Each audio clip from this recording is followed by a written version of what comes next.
Bismillahirrahmanirrahim. Assalamualaikum warahmatullahi wabarakatuh. Perkenalkan, nama saya Subnarullah dengan NPM 41182109210077. Sini saya akan mempresentasikan media pembelajaran interaktif yang dibuat oleh saya dengan tema Jelajah ASEAN.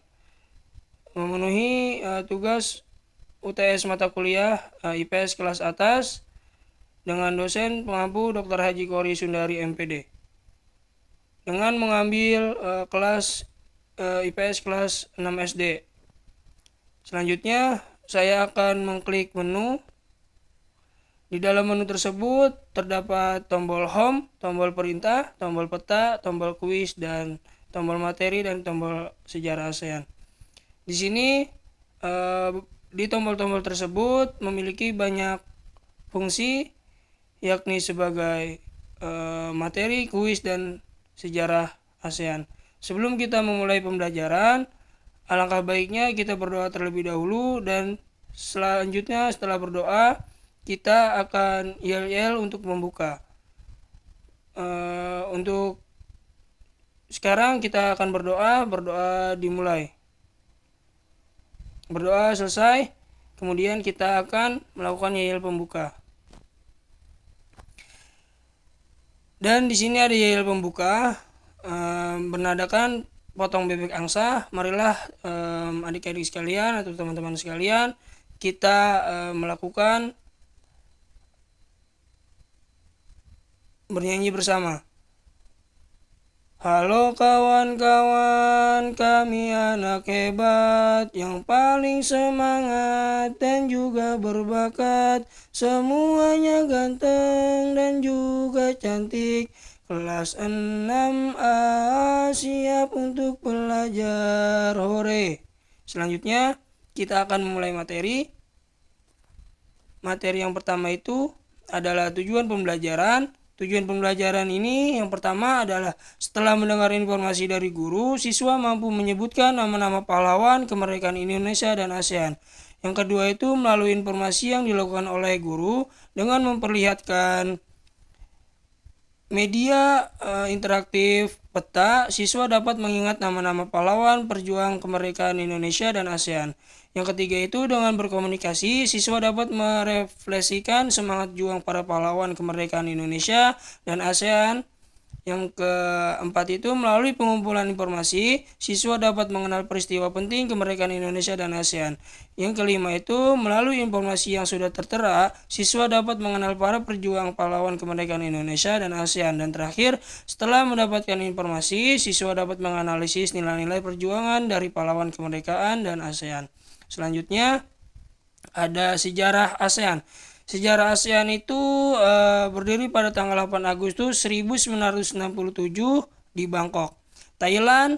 5 wakil negara pemerintah negara-negara Asia Tenggara, yaitu Menteri Luar Negeri Indonesia Adam Malik, Wakil Perdana Menteri merangkap Menteri Pertahanan dan Menteri Pembangunan Nasional Malaysia Tun Abdul Razak, Menteri Luar Negeri Filipina Narcisco Ramos, Menteri Luar Negeri Singapura S. Raja Ratman, dan Menteri Luar Negeri Thailand Tatnan Konan menindaklanjuti deklarasi bersama dengan melakukan pertemuan dan penandatanganan deklarasi ASEAN, The ASEAN Declaration, atau dikenal dengan Deklarasi Bangkok, Bangkok Declaration.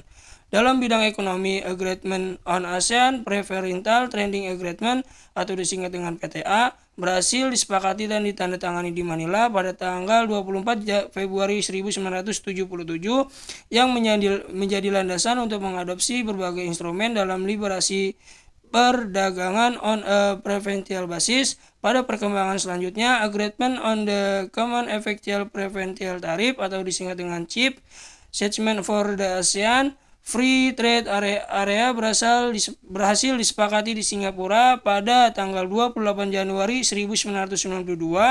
Kemajuan-kemajuan tersebut mendorong negara-negara lain di Asia Tenggara bergabung menjadi anggota ASEAN. Selanjutnya ada arti lambang ASEAN. Lambang ASEAN digambarkan dengan seikat padi berwarna kuning dengan latar belakang merah dan dikelilingi lingkaran putih dan biru. Di bawah logo pagi terdapat tulisan ASEAN. Lambang ASEAN memiliki makna stabil, damai, bersatu, dan dinamis. Setiap elemen dan warna dalam lambang tersebut memiliki arti yang mendalam. Berikut adalah lambangnya.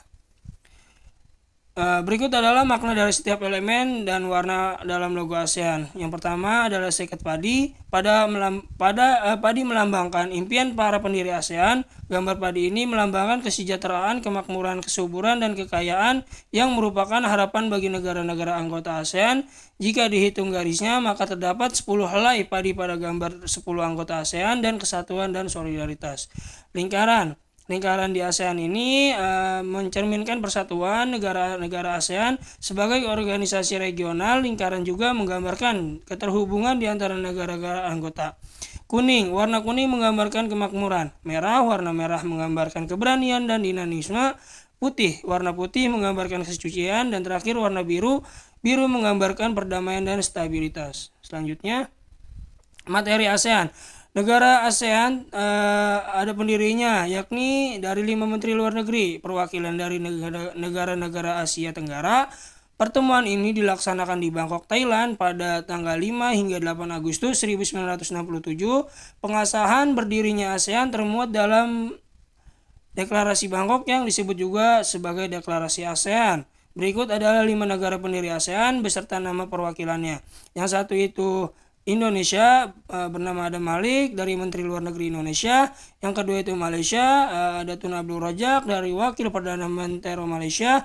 Yang ketiga itu ada Singapura, yang bernama Sinantabil Rajaratnam dari Menteri Luar Negeri Singapura. Yang keempat itu ada Filipina, Narcisco Ramos dari Menteri Luar Negeri Filipina. Dan terakhir itu Thailand, Tatnan Konan, Menteri Luar Negeri Thailand.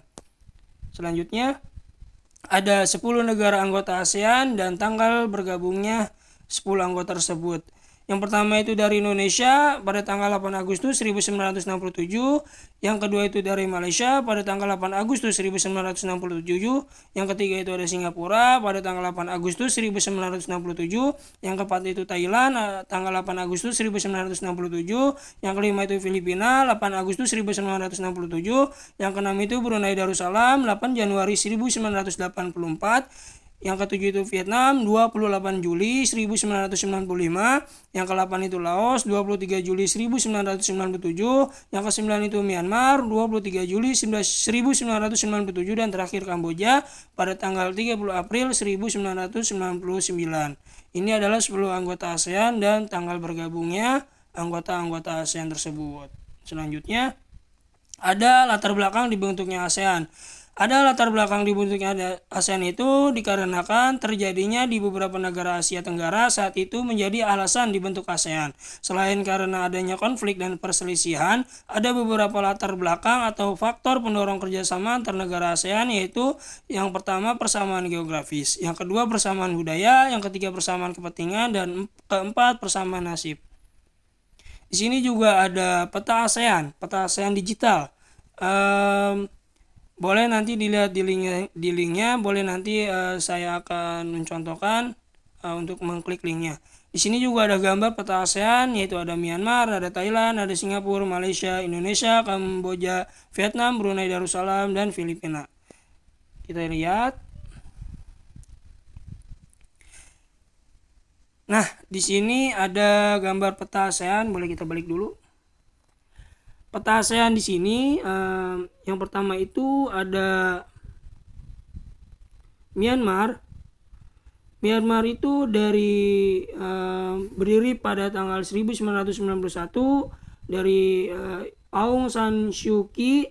Dia adalah tokoh demokrasi Myanmar yang terkenal meskipun menghadapi tantangan berat termasuk penanaman rumah selama bertahun-tahun, tetap berkomitmen pada perjuangan demokrasi. Karyanya telah menginspirasi banyak orang di Myanmar dan internasional.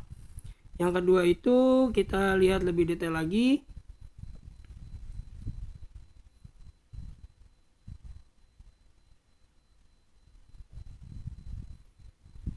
Kita lihat lebih detail lagi.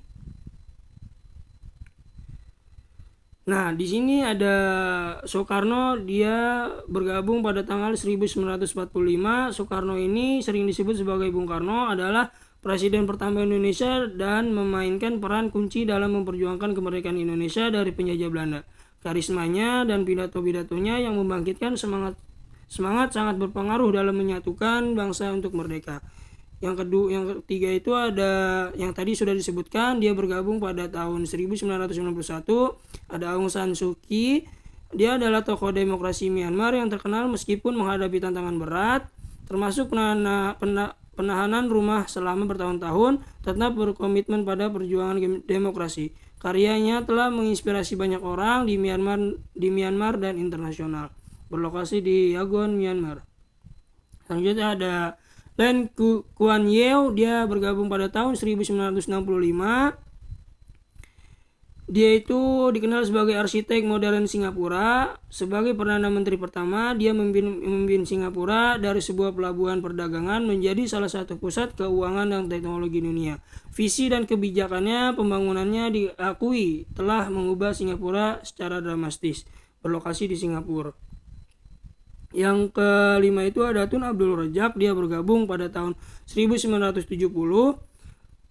Tun Abdul Razak ini adalah Perdana Menteri Malaysia kedua dan dianggap sebagai salah satu bapak pembangunan negara. Melalui dasar ekonomi baru, beliau bertujuan untuk meningkatkan kondisi ekonomi bumi putra melalui pembangunan ekonomi dan redistribusi kekayaan. Berlokasi di Kuala Lumpur, Malaysia. Yang keenam itu ada Corazon Aquino. Dia bergabung pada tahun 1986. Wanita pertama yang menjabat sebagai Presiden Filipina, memainkan peran kunci dalam revolusi EDSA yang menggulingkan diktator Ferdinand Marcos.